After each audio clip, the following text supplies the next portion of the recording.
Hey guys, I'm Matt Lighty, and this video is about Path of Exile 2, but also about Path of Exile 1.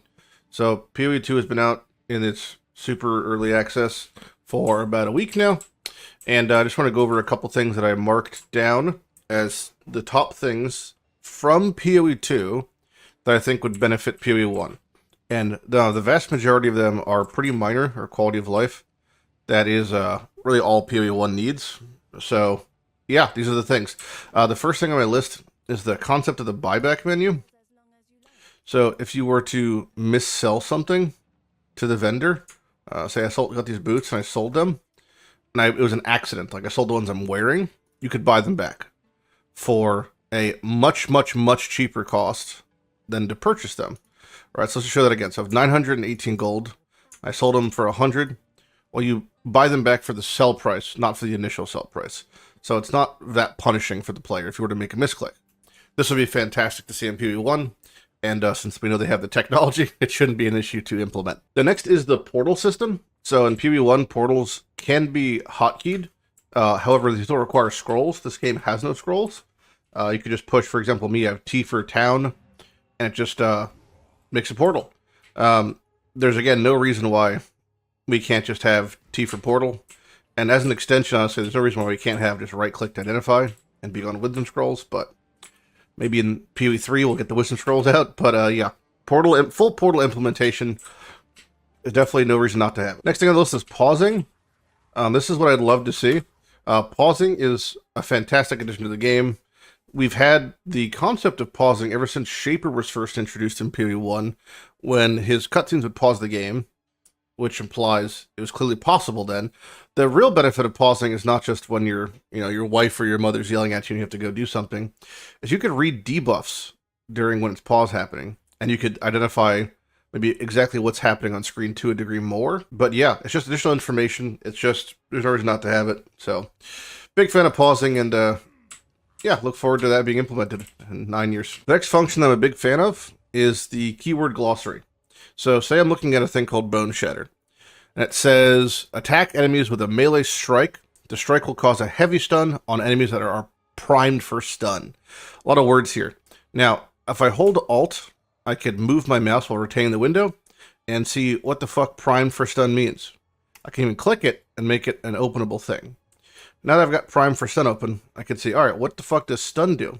Let's click that and see what that does. And I can start reading this. You know? Oh, what's a heavy stun compared to a regular stun?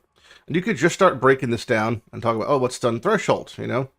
And you could really get into what an ability is and learn about it. And you could do this while the game is paused, but then you can't read it. So you could use, it's unfortunate it's not paused, it's happening, but you could do it in town. You could move this around. And then it's just a great way of learning. Now, all this information isn't all the information you'll ever need, but it's a great start to understand things and understand mechanics. Also, this, again, this can't happen when the game's paused, per se, because it overrides the screen, but what you can do is you can actually override this system with just more windows. There's no limit to the amount of windows you could put on here. So you could just play the game totally blind if you wanted. Some people would think hardcore is the finest expression of what would be difficulty in PoE, but I bring it to you that full glossary mode is as hard as PoE can get. Now you can still play. I can hear things happening. I heard I bone shattered, but I do believe I've died. I don't know where the screen is to click that I've died. Hold on. It's here somewhere. Oh, there it is. Now when I respawn, do these go away? They do not. Okay. Let's see if I log out. They do. Okay. Well, there you have it, folks. Either way, the the keyword glossary from Last Epic that we have in this game now is what I definitely want. The system I'd really like to see in PoE 1 is the passive point pre-allocation screen. Before allocating a point, you could hold shift to see what the impact of that point would be on your character. What a DPS increase it would look like. What a loss of mana it would look like.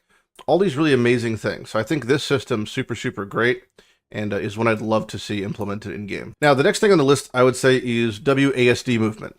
It's nothing new to Path of Exile as a concept, because there's controller support.